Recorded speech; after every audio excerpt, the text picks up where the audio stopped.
Saudara-saudari yang dikasihi oleh Tuhan, selamat berjumpa kembali pada permenungan kita hari ini.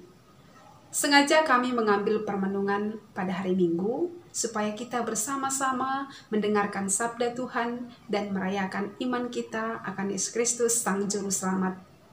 Hari ini, bahan permenungan kita ambil dari bacaan Injil yang digunakan pada hari Minggu, Minggu Prapaskah yang kedua. Kita mengambil dari Injil Markus bab 9 ayat 2 sampai dengan ayat 10. Saudara-saudari yang dikasihi oleh Tuhan, peristiwa Yesus berubah rupa di atas gunung melibatkan 3 orang atau 3 murid Yesus yang dipilihnya dari antara ke-12 muridnya. Di antara 3 murid yang dipilihnya itu ada Petrus, Yakobus, dan Yohanes.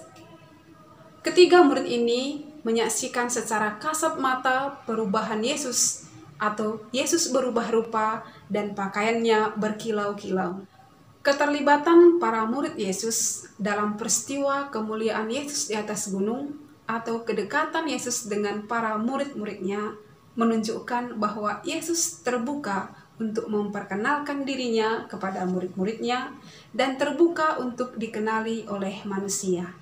Keterlibatan ketiga murid Yesus dalam peristiwa perubahan Yesus di atas gunung menunjukkan bahwa adanya kedekatan Yesus dengan para murid-murid yang dipilihnya itu. Kedekatan itu tidak hanya pada peristiwa perubahan Yesus di atas gunung, tetapi keterlibatan murid-murid Yesus juga ditunjukkan pada peristiwa di Taman Getsemani. Dengan pengenalan akan segala kebaikan Yesus dalam kenyataan hidup kita sehari-hari, mendorong kita untuk menerima segala tantangan maupun kesulitan di dalam hidup kita tanpa mengeluh dan menggerutu. Dan penderitaan yang dialami oleh Yesus tak lain dan tak bukan adalah untuk menyelamatkan manusia dari dosa-dosanya. Manusia cenderung untuk melakukan dosa dan bahkan hidup dalam dosa.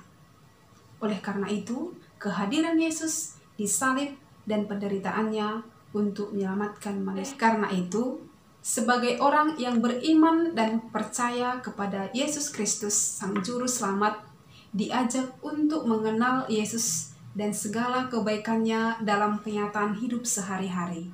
Pengenalan akan Yesus secara lebih dekat akan mengalami keselamatan dan kemuliaan, sebagaimana Yesus dipermuliakan di atas gunung. Yesus tidak ingin dikenal hanya dalam kemuliaannya saja, tetapi Yesus ingin dikenal dalam penderitaan dan salibnya juga. Dengan pengenalan kita akan segala kebaikan Yesus dalam hidup kita, juga mendorong kita untuk mau dan rela berkorban untuk orang lain, terutama orang-orang yang menderita atau orang-orang yang membutuhkan sesuatu dari diri kita untuk kita berikan demi keselamatan hidupnya. Dan pengenalan akan segala kebaikan Yesus dalam kenyataan hidup sehari-hari akan menyadarkan kita bahwa sesungguhnya kita adalah manusia yang berdosa. Dan dengan kesadaran itu, maka akan terdorong untuk mengakui segala dosa-dosa kita di hadapan Tuhan dan memohon ampun daripadanya. Masa Prapaskah seperti masa yang kita alami pada saat ini merupakan masa pertobatan.